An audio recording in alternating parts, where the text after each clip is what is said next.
المسلمین حضرت سیدنا عثمان غنی رضی اللہ تعالیٰ عنہ. آج 18 ذی الحجہ ہے. 18 ذی الحجہ کو حضرت عثمان غنی رضی اللہ تعالیٰ عنہ کا یوم شہادت ہے. نبی پاک سید عالم صلی اللہ تعالیٰ علیہ وآلہ وسلم نے خود اپنی زبان مبارکہ سے ترمذی شریف میں حدیث موجود ہے کہ نبی پاک صلی اللہ علیہ وسلم احد پر گئے تو احد کانپنے لگا. تو حضور نے فرمایا احد ٹھہر جا، تیرے اوپر ایک نبی، ایک صدیق اور 2 شہید موجود ہیں. تو وہ 2 شہید کون تھے؟ ایک حضرت عمر فاروق، ایک حضرت عثمان غنی رضی اللہ تعالی. خود حضور نے فرمایا. حضرت عثمان غنی کی جو نانی ہے نا، یہ نبی پاک کی سگی پھوپھی ہیں. حضرت عثمان غنی رضی اللہ تعالیٰ عنہ کی جو نانی ہیں وہ حضور کی سگی پھوپھی ہیں. یہ 4تھی 5ویں نسل میں جا کے اللہ کے رسول صلی اللہ علیہ وسلم کا خاندان ہی بنتا ہے. اللہ کے محبوب علیہ السلام کی 4 بیٹیاں تھیں اور چاروں کی چاروں حضرت خدیجۃ الکبریٰ رضی اللہ تعالیٰ عنہ کے بطن سے پیدا ہوئی تھی. 4 بیٹیاں. حضور صلی اللہ علیہ وسلم نے پہلے اپنی بیٹی حضرت رقیہ کا نکاح حضرت عثمان غنی رضی اللہ تعالیٰ عنہ کے ساتھ فرمایا. ان کا انتقال ہو گیا تو محبوب نے دوسری صاحبزادی جناب ام کلثوم رضی اللہ تعالیٰ عنہ کا نکاح حضرت عثمان غنی کے ساتھ فرما دیا. 2 شہزادیاں، 2 بیٹیاں. یہ جو کہا جاتا ہے نا عثمان ذو النورین، عثمان ذو النورین کا مطلب ہے 2 نوروں والا. 2 کچھ بادشاہ قسم کے لوگ ہیں، بیٹیوں کو نور مانتے ہیں، باپ کو نہیں مانتے. نبی پاک کی دونوں بیٹیوں کو نور مانتے ہیں لیکن ان کے والد نبی پاک صلی اللہ علیہ وسلم کے بارے میں باتیں گول کر جاتے ہیں. 2 بیٹیاں نکاح میں آئیں تو کیا لقب ہوا؟ عثمان. اور مزے کی بات یہ ہے کہ حضرت عثمان کو ذو النورین مولا علی شیر خدا کہا کرتے تھے. حضرت علی کہا کرتے تھے عثمان تو ذو النورین ہے، 2 نوروں والا. بریلی کے امام فرمانے لگے تیری نسل پاک میں ہے بچہ بچہ نور کا، تو ہے نے نور تیرا سب گھرانہ نور کا. اور کہنے لگے نور کی سرکار سے پایا 2 شالہ نور کا، نور کی سرکار سے پایا 2 شالہ نور کا، ہو مبارک تجھ کو ذو النورین جوڑا نور کا. مبارک دے رہے ہیں دوسری شادی پر، کہتے ہیں ہو مبارک تجھ کو ذو النورین جوڑا نور کا. تو حضرت عثمان غنی رضی اللہ تعالیٰ عنہ 4تھے 5ویں مسلمان ہیں. حضرت ابو بکر صدیق رضی اللہ تعالیٰ عنہ تاجر تھے، تاجروں سے ان کی دوستی تھی. حضرت عثمان غنی بھی تاجر تھے تو جناب سیدنا ابو بکر صدیق نے انہیں تبلیغ کی تو وہ مسلمان ہو گئے. جب کلمہ پڑھا تو چچا نے باندھ دیا گھر کے اندر، کئی دن باندھے رکھا، کہنے لگا دین چھوڑنا پڑے گا. تو آپ نے فرمایا وہ تو جگہ ہی ایسی ہے جو ایک دفعہ گیا ہے دوبارہ چھوڑ سکتا ہی نہیں، ہو ہی نہیں سکتا. حضرت عثمان غنی سابقون الاولون میں سے ہیں، ابتدائی لوگوں میں سے. ان کی زندگی کے بڑے حسین واقعات ہیں، آپ جانتے ہیں. میں 2-3 باتیں صرف ان کی حوالے سے عرض کروں گا. ہر آدمی میں ہر صلاحیت ہوتی ہے لیکن کچھ چیزوں کا غلبہ ہوتا ہے، کچھ چیزوں کا غلبہ ہوتا ہے. حضرت عثمان غنی میں 2-3 چیزوں کا بڑا غلبہ تھا.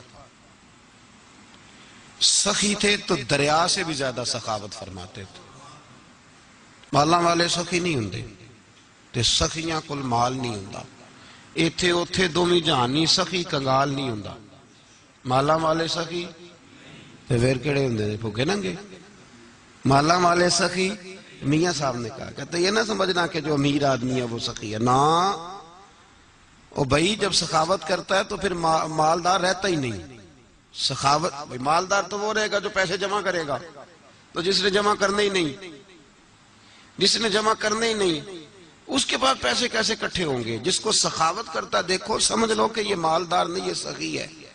سخی اور مالدار میں فرق ہوتا ہے. لوگ جس کو کھاتا پیتا دیکھتے کنے اور نے پیچھے کنے کو رکھے نے، حالانکہ ایسی بات مالاں والے سخی نہیں ہوندے تے سخیاں کل مال نہیں ہوندا.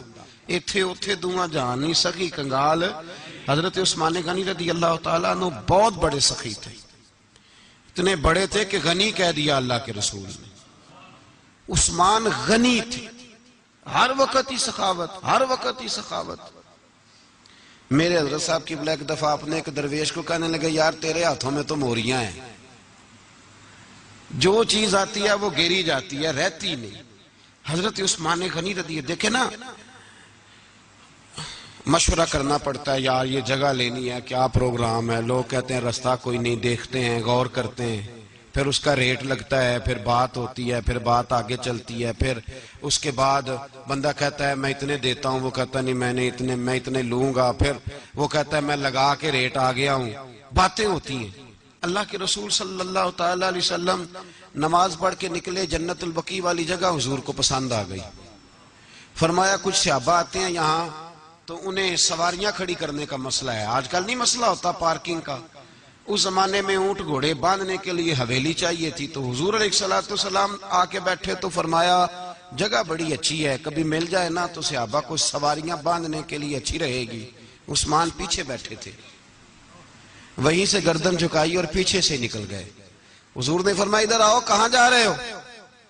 کہا یا رسول اللہ جو جگہ آپ نے کہی ہے میں دیکھنے جا رہا ہوں۔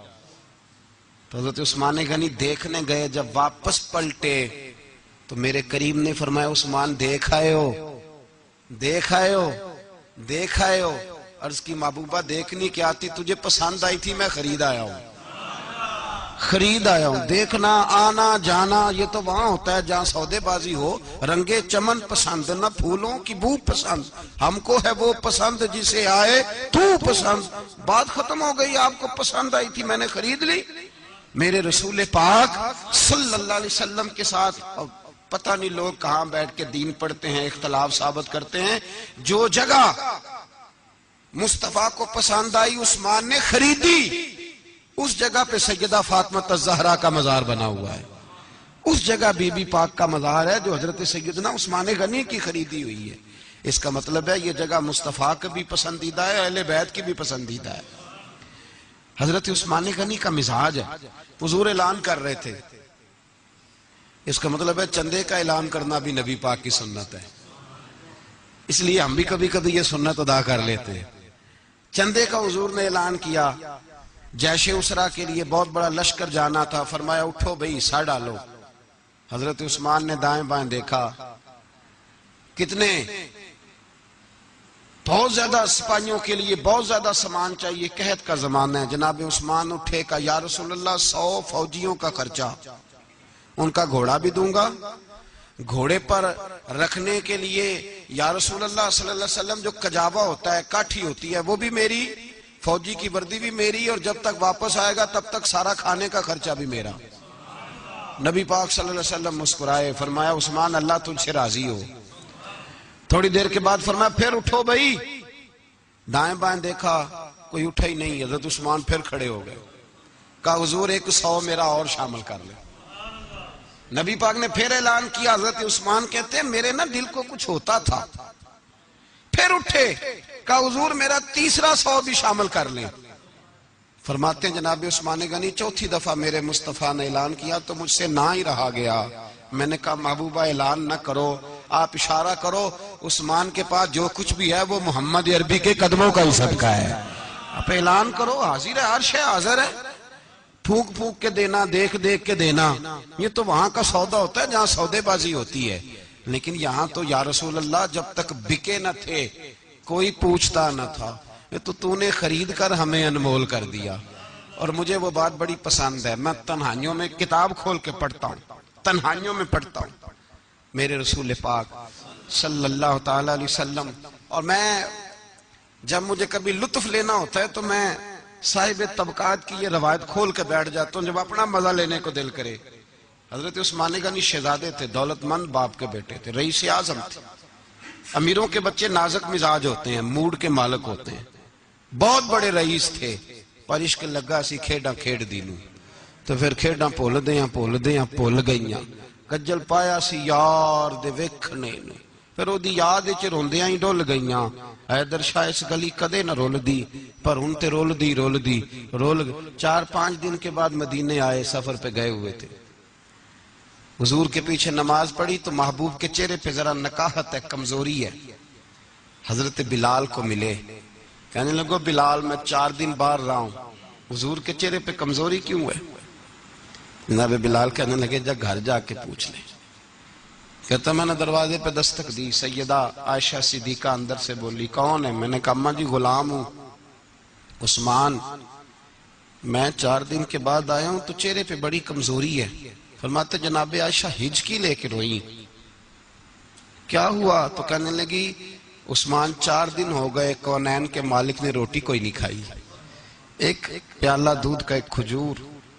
حضرت عثمان غنی رضی اللہ تعالیٰ کا اماں جی آپ پردے میں نہیں چلی جاتی؟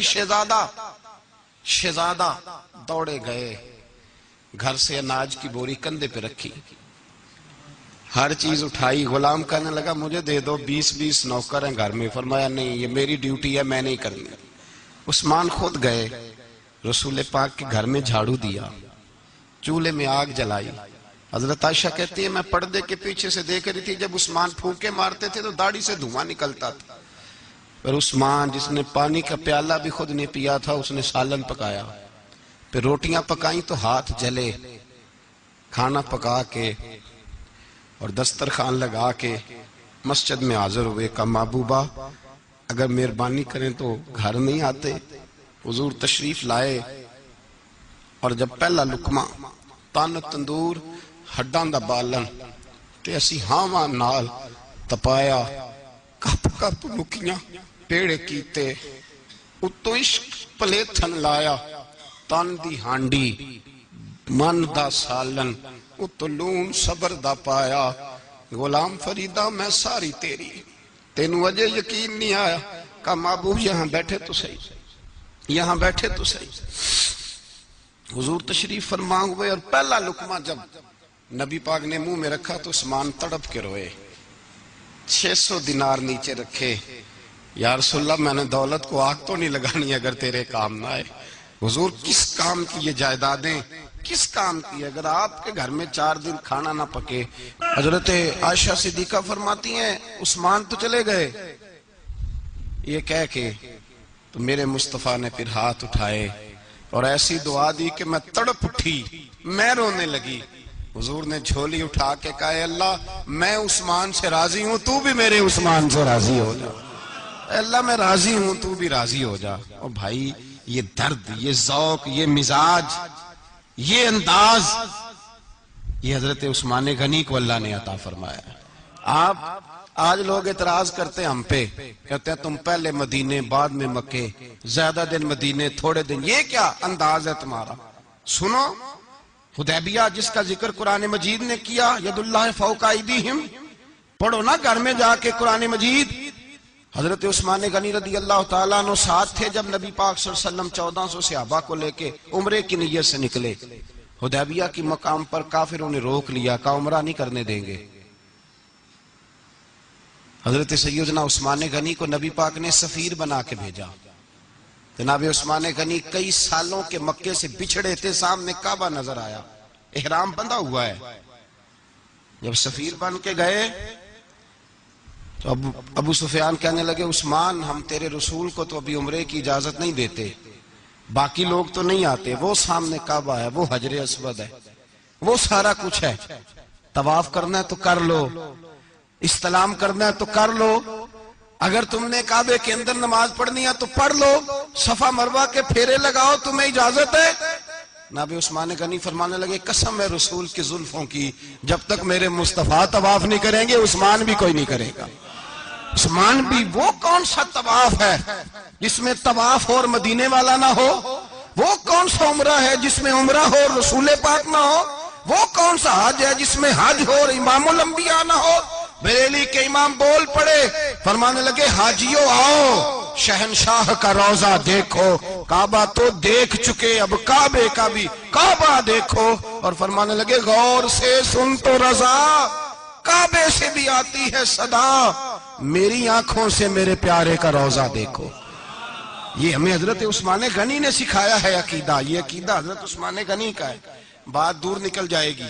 محبت معیار ہوتی ہے، محبت روح ہوتی ہے، محبت اصل ہوتی ہے. حضرت عثمان غنی رضی اللہ تعالیٰ عنہ سے کسی شخص نے کہا کہ عثمان کوئی تبدیلی بھی آئی نبی پاک کے غلام بننے کے بعد؟ حضور کے غلام بننے کے بعد کوئی تبدیلی بھی آئی؟ لوگ اپنی اپنی تبدیلیاں بتاتے رہے. جناب عثمان غنی نے 2 جملے کہے، لوگ کہتے ہیں ہماری چیخیں نکل گئیں. یہ معراج حضور سے پیار کی محبت اور عشق کا یہ رنگ عثمان غنی کا. حضرت عثمان غنی کہنے لگے تم تبدیلی کی بات کرتے ہو؟ میں نے جب سے نبی پاک کے ہاتھ میں سیدھا ہاتھ دے کے بیعت کی ہے، میں نے یہ ہاتھ دوبارہ کبھی گندگی کو نہیں لگایا. اور فرمایا جب سے پہلی نظر سے جلوہ ودھوہا دیکھا ہے، میں نے اس کے بعد اپنی شرمگاہ کو بھی کبھی نہیں دیکھا. اس لیے کہ ان آنکھوں میں رسول اللہ کے جلوے رچ بس گئے. یہ معیار پیدا کیا جناب عثمان غنی نے. اور مدینہ منورہ سے جو محبت ہے نا مسلمان کی، اس کا اگر اصل رنگ دیکھنا ہو تو جناب عثمان غنی کو زندگی کو دیکھا جائے. اصل رنگ. جناب عثمان غنی بہت بڑے امیر تھے، بہت بڑے امیر المومنین. لاکھوں مربع میل پہ حکومت تھی. چند 100 آدمیوں نے آ کے گھیر لیا عثمان غنی کے گھر کو. اور کربلا میں تو 3 دن پانی بند رہا ہے، حضرت عثمان غنی پہ 40 دن پانی بند رہا ہے. 40 دن. اور حضرت امام حسین کے خیموں کے گرد تو پہرا دینے کے لیے جناب عباس تھے.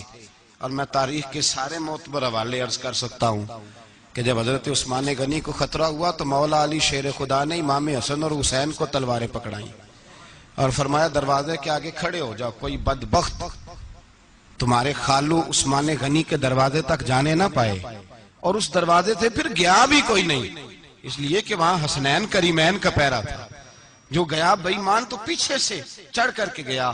حضرت عثمان غنی لاکھوں مربع میل کا حکمران، یہاں جس کے پاس چند ووٹ ہوں وہ دندناتا پھرتا ہے، جس کے پاس 4 باڈی گارڈ ہوں اس کی بات وہ کرتا ہے تو ہوا میں. حضرت عثمان غنی کے پاس ہزاروں کی فوج ہے. چند 100 لوگوں نے آپ کے گھر کو گھیر لیا، شہید کرنا چاہتے ہیں. جناب عثمان غنی رضی اللہ تعالیٰ عنہ کے پاس حضرت علی رضی اللہ تعالیٰ عنہ کئی اور لوگ گئے. کہا عثمان 3 باتیں ہیں، یا تو ہمیں اجازت دو، یا تو تم تھوڑی دیر کے لیے خلافت چھوڑ دو، حکومت چھوڑ دو، چند دنوں کے لیے کسی اور کو امیر بناؤ. جناب عثمان کہنے لگے مجھے تو حکومتوں سے دلچسپی نہیں، لیکن میں چھوڑ نہیں سکتا، اس لیے کہ میرے مصطفیٰ کریم علیہ السلام نے مجھے فرمایا تھا عثمان اللہ تجھے قمیض پہنائے گا، لوگ اتارنا چاہیں گے پر تم اتارنا نہ. فرمایا میں سمجھ گیا ہوں اس سے مراد یہی ہے، میں نہیں چھوڑتا. کہا عثمان پھر اس طرح کریں، ہمیں اجازت دیں، یہ چند 100 لوگ ہیں، ہماری تلواریں چند منٹ میں فیصلہ کر دیں گی. جناب عثمان غنی فرمانے لگے میں نبی پاک کا شہر اپنی وجہ سے خون میں رنگ دوں؟ میری وجہ سے؟ نبی پاک علیہ السلام نے فرمایا تھا ایک مینڈا ہوگا بکرا جس کی وجہ سے میرے مدینے کی گلیوں میں خون بہے گا، میں وہ بکرا نہیں بننا چاہتا. فرمایا میں نہیں چاہتا میری وجہ سے خون بہے اور حضور کے مدینے میں بدامنی ہو. عثمان کی جان جاتی ہے تو جائے، پر نبی پاک کے مدینے میں شور نہیں ہونا چاہیے. اے پائے نظر ہوش میں آ، یہ کوہ نبی ہے، آنکھوں سے بھی چلنا یہاں بے ادبی ہے. تو کہا عثمان پھر اس طرح کرو کچھ دنوں کے لیے مکے چلے جاؤ. میری بات کی سمجھ آ رہی؟ کچھ دنوں کے لیے مکے چلے جاؤ. تو جناب عثمان نے داڑھی پکڑ لی، کہنے لگے دیکھ رہے ہو ساری سفید ہو گئی ہے، میں نبی پاک کا شہر چھوڑ کے نہیں جانا چاہتا، میں رسول اللہ کے مدینے میں مرنا چاہتا ہوں، میں نہیں چھوڑوں گا حضور کا شہر. یہ انداز ہے جناب عثمان غنی.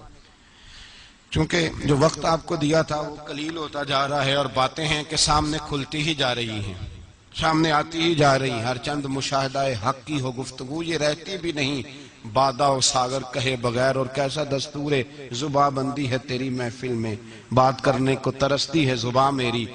پلٹتا ہوں اس موضوع کو چھوڑتا ہوں. حضرت سیدنا عثمان غنی با حیا بڑے تھے. کیا بڑے تھے؟ کچھ لوگ بے حیا ہوتے ہیں، کسی کو بھی نہیں چھوڑتے، نہ صحابہ کو، نہ اہل بیت کو، نہ کسی اور کو. عثمان با حیا بڑے تھے. کتنے؟ حضرت عائشہ صدیقہ فرماتی ہیں، مشکات میں مسلم میں موجود ہے، آپ فرماتی ہیں نبی پاک بیٹھے تھے تو حضور کی نا پنڈلی مبارک، مرد کے لیے حکم ہے ناف سے گھٹنے تک چھپا کے رکھے. پنڈلی ننگی ہو بھی جائے نا یہ پنڈلی تو اس کی اجازت ہے شریعت میں مرد کے لیے. فرماتی ہیں اللہ کے محبوب لیٹے ہوئے تھے اور حضور کی طامت پنڈلیوں سے تھوڑی اونچی تھی. تو حضرت ابو بکر صدیق آئے تو نبی پاک نے فرمایا آ جاؤ. حضور لیٹے رہے. ماتی تھوڑی دیر گزری تو حضرت عمر فاروق آئے. حضور اجازت ہے؟ تو نبی پاک صلی اللہ علیہ وسلم نے فرمایا آ جاؤ. نبی پاک لیٹے رہے. چند لمحے گزرے تو عثمان غنی آ گئے. حضور آ جاؤ. فرمایا 1 منٹ. اللہ کے حبیب اٹھے, تامت مبارک کو سمیٹا, پنڈلیوں کو ڈھانپا. حضور بیٹھے, عثمان آئے, باتیں ہوئی, چلے گئے. حضرت عائشہ کہتی ہے میں پردے کے پیچھے سے دیکھ رہی تھی, میں حاضر خدمت ہوئی, کا محبوبہ سمجھ نہیں آئی. آئے ابو بکر بھی ہیں, میرے والد آئے, عمر بھی ہیں, مقام ان کا بھی بڑا ہے, پر عثمان آئے تو آپ نے کپڑا سیدھا کیا. فرمایا عائشہ میں اس سے حیا نہ کروں جس سے اللہ کے فرشتے بھی حیا کرتے ہیں. حضرت عثمان غنی رضی اللہ تعالیٰ عنہ اپنے گھر کے اندر ہوتے تو کئی کپڑے لپیٹے رہتے, کئی کپڑے جناب. میں ایک نتیجہ آپ کے سامنے رکھنا چاہتا ہوں, میری طرف دیکھیں. کئی کپڑے لپیٹے رہتے, کپڑوں کے اوپر کپڑے, شرم و حیا کے پیکر. جناب عثمان غنی غسل کرتے تو کپڑوں سمیت کرتے. فرماتے نا بھائی مجھے شرم آتی, پیکر شرم و حیا. اس کا نتیجہ کیا نکلا؟ حضرت رقیہ رضی اللہ تعالیٰ عنہ کے ساتھ جناب عثمان غنی کا جب نکاح ہوا تو ابھی پردے کی آیتیں نہیں آئی تھیں. شرم و حیا کے پیکر تھے, ابھی پردے کا حکم نہیں آیا تھا. صحابہ بے دریغ آتے جاتے تھے ایک دوسرے کے گھروں میں. اللہ کے محبوب علیہ السلام نے گوشت پکایا تو فرمایا حضرت اسامہ بن زید کو جاؤ عثمان کو بھی دے آؤ. جناب اسامہ بن زید فرماتے ہیں میں نے گوشت پکڑا, سالن پکڑا اور ان کے گھر پہنچا. جامع ترمذی میں موجود ہے. فرماتے ہیں میں جب اندر داخل ہوا مصطفیٰ کی شہزادی کو دیکھا اور پھر عثمان غنی کو دیکھا. فرماتے ہیں جنہیں میں نے دیکھا ایسا جوڑا میں نے کبھی نہیں دیکھا تھا.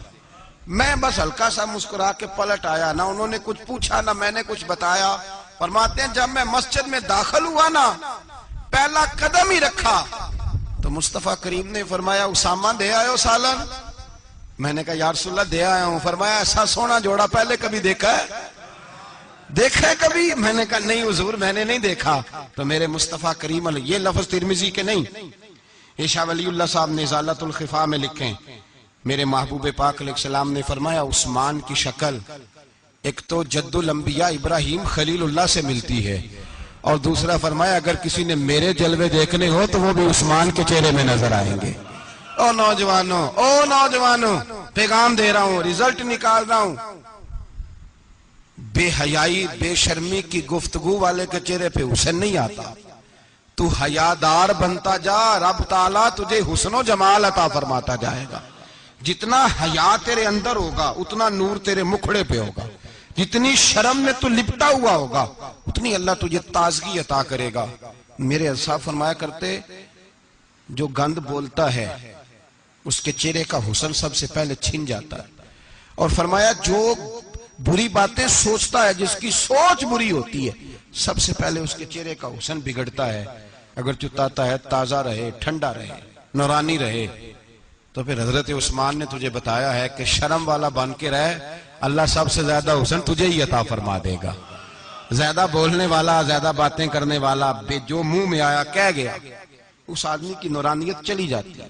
اگر لوگ وہ کریموں سے نہیں آتا, وہ نائی کے پاس بیٹھ کے چہرے پہ روز نیا ڈیزائن نئی لکیر بنوانے سے حسن نہیں آتا. حسن شرم و حیا سے آتا ہے. یہ جو ہم عارضی حسن خرید کے لاتے ہیں نا 4 پیسے کا, یہ ماند نہیں پڑتا, یہ تباہ کرتا ہے اور یہ تباہ ہو جاتا ہے. کچھ لوگ ایسے ہوتے ہیں, کچھ لوگ جن کے پاس بیٹھنے کو اتنا دل نہیں کرتا جتنا ان کا چہرہ دیکھنے کو دل کرتا ہے. ان کے پاس بیٹھنے کو بعضوں کا دل کرتا ہے کہ بس نہ ذرا. اور طبیعت آج میں ہو کے آیا ہوں, عرس تھا حاجی صادق صاحب رحمۃ اللہ علیہ. میں نے ان بزرگوں کو دیکھا ہے, ہم نے نظر بھر کے آنکھوں میں آنکھیں ڈال کے تو بڑا کم دیکھا ہے. ہم چوری دیکھا کرتے تھے, چوری. میں ویکھاں تے میرا یار نہ ویکھے, تو جی میں نام ویکھاں تے ہو ویکھے. ہم لوگ چوری دیکھا کرتے تھے. میں نے اپنے حضرت صاحب کو بھی شاید ہی کبھی آنکھوں میں آنکھیں ڈال کے دیکھا ہو, تبھی دیکھا ہے جب وہ کسی اور کو دیکھ رہے ہوتے تھے. بھائی ان لوگوں کے اندر کا حسن شرم و حیا معصومیت بن کے ان کے چہروں پہ نکھر آتا تھا. حضرت عثمان غنی کی شرم و حیا نورانیت بن کے ان کے چہرے پہ آ گئی تھی. جناب عثمان غنی پیکرے شرم و حیا تھے. ایک بات کر دوں اور ختم کروں. حضرت عثمان فرمایا کرتے تھے مجھے 3 باتیں بڑی پسند ہیں. کتنی؟